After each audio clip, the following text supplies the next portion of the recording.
हिमाचल में चुनावी सरगर्मियां तेज हैं। चुनावी माहौल में पड़ रही दिवाली का त्यौहार मनाने के लिए बीजेपी के राष्ट्रीय अध्यक्ष जेपी नड्डा बिलासपुर पहुंच चुके हैं। शनिवार को नड्डा हेलीकॉप्टर से बिलासपुर के लुहड़ू हेलीपैड पहुंचे, जहां कार्यकर्ताओं ने उनका भव्य स्वागत किया। हेलीपैड से वो बिलासपुर बीजेपी कार्यालय पहुंचे, यहां भी उनका जबरदस्त तरीके से स्वागत किया गया। नड्डा 3 दिन तक यहां रुकेंगे। घर परिवार के साथ साथ कार्यकर्ताओं संग दिवाली का त्यौहार मनाएंगे। इस दौरान लगातार बैठकें भी होंगी।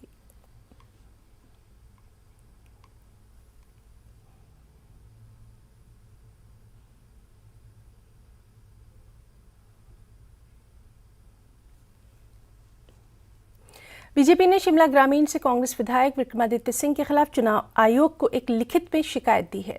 विक्रमादित्य सिंह के खिलाफ ये शिकायत नामांकन के दौरान ज्यादा भीड़ को अपने साथ ले जाने को लेकर की गई। बीजेपी चुनाव प्रकोष्ठ अधिकारी दिनेश चौहान ने अपनी लिखित शिकायत में कहा कि नामांकन पत्र भरते समय विक्रमादित्य सिंह के साथ भारी भीड़ अंदर मौजूद थी, जो आदर्श आचार संहिता का उल्लंघन है।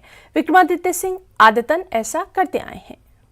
कांग्रेस नेता विक्रमादित्य सिंह ने कहा कि हिमाचल के चुनाव पीएम की लोकप्रियता पर नहीं लड़ा जाएगा, ये चुनाव सीएम जयराम ठाकुर के प्रदर्शन पर लड़ा जाएगा।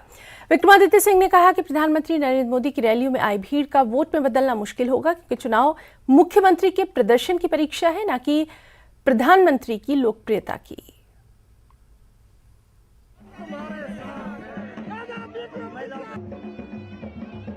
चुनाव मोदी जी ने लड़ना है कि जयराम जी ने लड़ना है, पहले तो वो तय कर लें। क्या मोदी जी को ढाल बनाकर, उनकी बैसाखियां बनाकर वो चुनाव लड़ना चाहते हैं? अगर जयराम जी में दम है तो वो बोले कि मैंने ये काम किया है और मेरे को आप मेरे काम के बलबूते पे चुनो। मोदी जी के नाम पे क्यों वोट मांग रहे हैं? इसलिए मांग रहे हैं क्योंकि उनके पास अपनी काम गिनवाने की कोई वो ही नहीं है। उन्होंने कोई काम ही नहीं किए। 5 साल में हेलीकॉप्टर में फुट घूमते रहे, 5 साल में हेलीकॉप्टर से नीचे नहीं उतरे।